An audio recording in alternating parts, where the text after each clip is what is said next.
Well, we do want to welcome you on this Christmas Eve night. And we have more people than we expected with the rain. So if you see someone that looks confused, it's because they didn't get a bulletin, so you can be kind to them. If they don't have a candle, then they should get a candle during the peace. If they still look confused, they might have wanted to go to Beach Cities, actually, and that they're at the wrong church. If you look at our Advent wreath that has been completed for Christmas, and I want to thank Rita for that. And now you see a beautiful white silken covering over all of those stony places and the blossoming of unexpected things. And it's a reminder that the love of God that comes to us in Christ on this holy night is meant to cover us in love. And so as you think of those sharp edges, those stony places, those injuries and wounds, may the love of Christ embrace you. And in the same way that Jesus was swaddled, tightly held, this love does not just come to drape itself over you, it comes to swaddle you and hold you so that those wounded places might be made whole and that those things which are dead may be made alive. And of course, this is the gift that comes to us at Christmas. We want to thank those who were part of our Jewish Christian feeding that happened at the Navigation Center, where our city's homeless are housed, and the synagogue, B'nai Tzedek, and Resurrection came together. We had about 30 people and fed over 100 people, and it was just a beautiful morning together. In fact, I said to the Jews, I was talking to the rabbi and the cantor, I said, we should really formalize this relationship because it's very fruitful. And I said, in German, the word for together is zusammen. I said, I wonder what it is in Yiddish. And so the cantor's husband looked it up. He goes, well, it's also zusammen. I go, well, that should be what we call it, together. This is Jews and Christians together helping neighbors. And Marcia, your cookies were very well received. She did homemade cookies that were decorated. And actually, Matt Leung was helping with the Christmas ornament decorating. And probably the greatest compliment we could receive is one of the residents at our Navigation Center was eating and enjoying the morning, and they said, I really feel normal. And so for people who are constantly struggling, or for people who are feeling beaten down or dehumanized, to be able to say, I feel normal, I feel human, this is a wonderful gift of love that we can offer together. And really the message of Christmas is normal's not enough. So there's an old phrase in the early church, God came to take on our humanity so that we could take on God's divinity. We get to share in the divine life of God as Christ has shared our humanity, and so normal's not enough. We want people to feel supernatural, but we won't do that with our barbecue, as good as that is. We'll do that and see that happen with God's grace. Now, I know that you sometimes don't want to see the inner workings of how our church works, but particularly around Christmas, I did file a complaint before this service, and it was with my boss. And not anyone on the church council, it was actually with God, because I was reviewing how this whole story played out, and I just had a few notes for the Lord on maybe how it all worked out dramatically. For example, the main complaint was about the angels. Because if you're going to be the mother of God, Mary, she got an angel, Gabriel, perfect. She deserved that. She probably deserved more than one angel, but God gave her one angel, and that was enough. The shepherds, they get one angel, fair enough. And the angel says, I'm bringing you good news.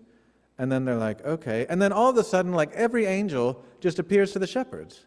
It just says, and then the sky was filled with a heavenly host. And then all of a sudden, it's like that fireworks show in San Diego some years ago where they launched all the fireworks all at the same time. And 30 seconds later, people went, that's it? And they go, that was the show. That was the whole show.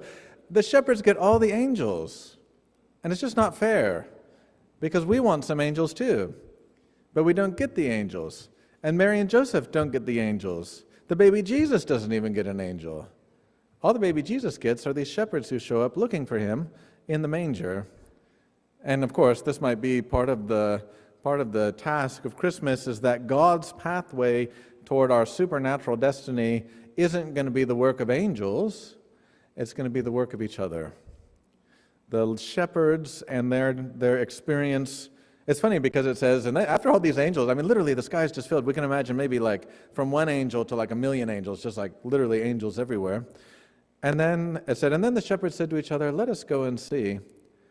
I'm not sure that's the first thing they said to each other. They're probably holy, what just happened? What is, what did we eat? What is this? But then they eventually got to, let's go and see this. And then you'll notice that the shepherds go, and they preach Christmas to Mary and Joseph and even Jesus. It says they went, they saw them, and told them everything they had heard. And it said everyone was amazed.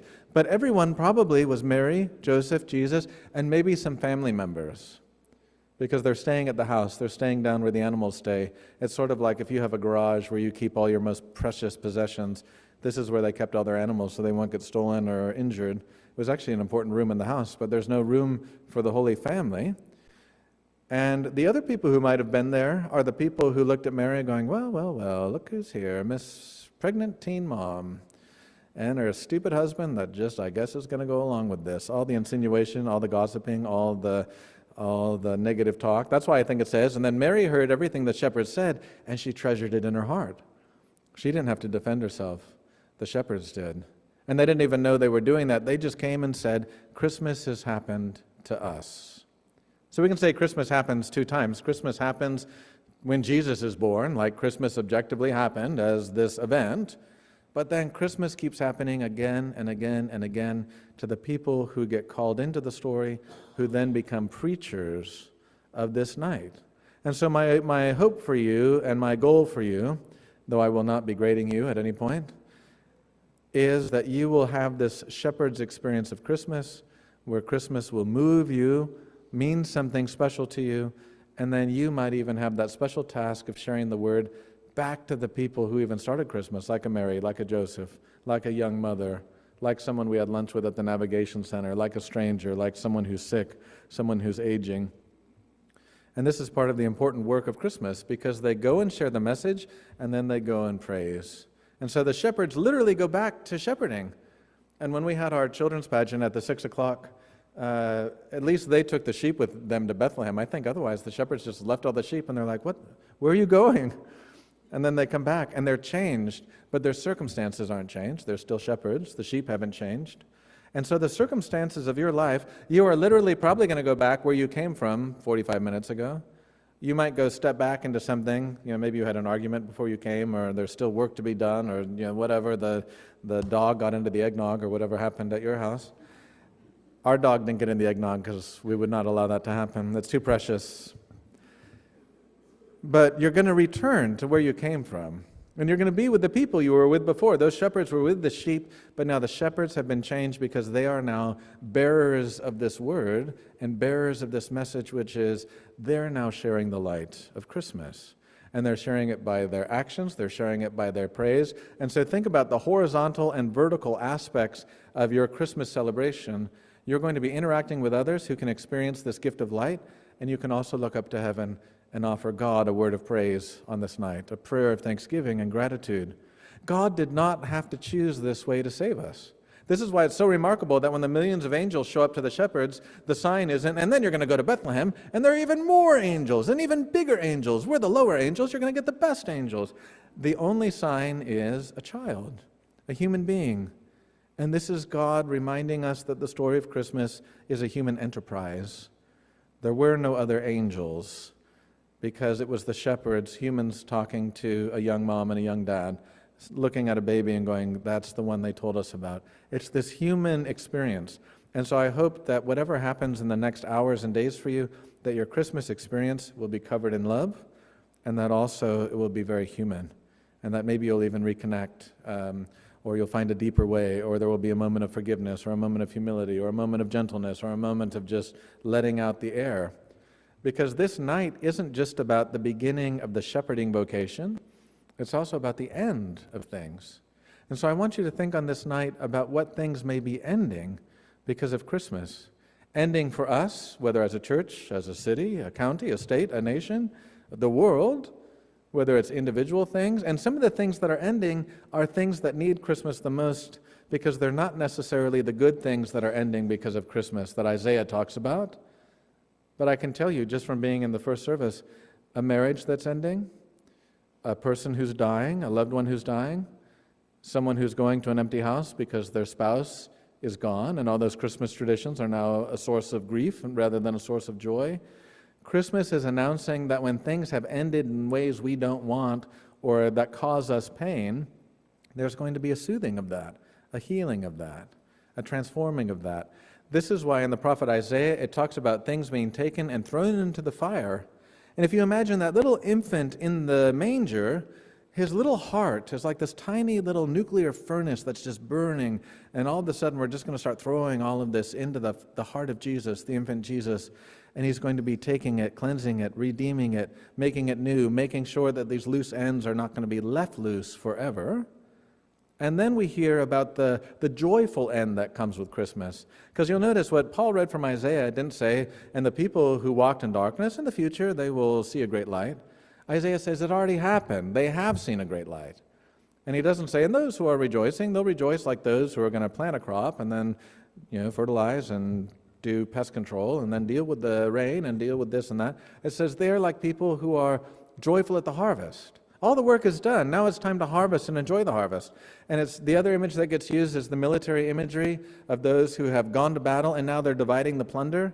It's not going, and now you're going to be drafted, and you have to make through basic training, and you have to make sure you make weight, and you have to stop smoking, you have to do all this stuff.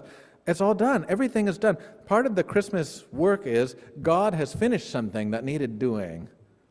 And so for all the unfinished work of our lives, whether it's you still have presents to wrap, or you're wondering if you can deal with Christmas after a loved one's gone, whatever the unfinished business is, there is the promise of a joyful end.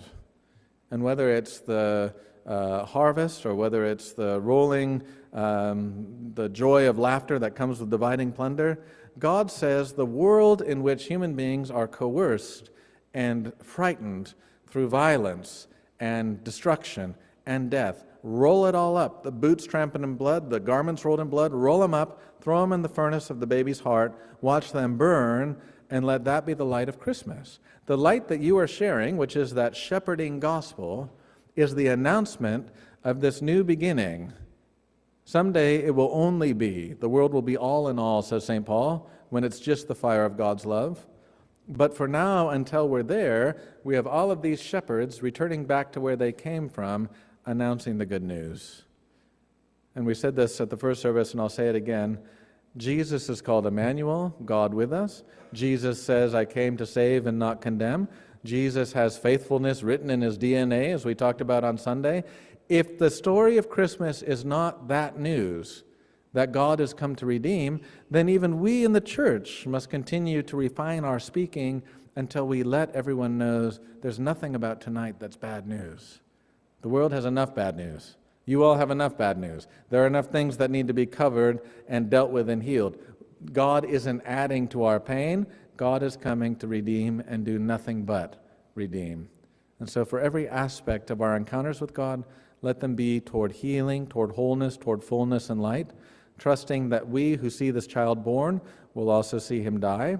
And in that violation of his nature, as he's murdered, he merely confirms the message of tonight, that God came to make us fully alive. So even on this Christmas night, as he lies in the manger, we think of his tomb. And as we see the fullness of light, we think of the light of Easter and the promise of redemption for all.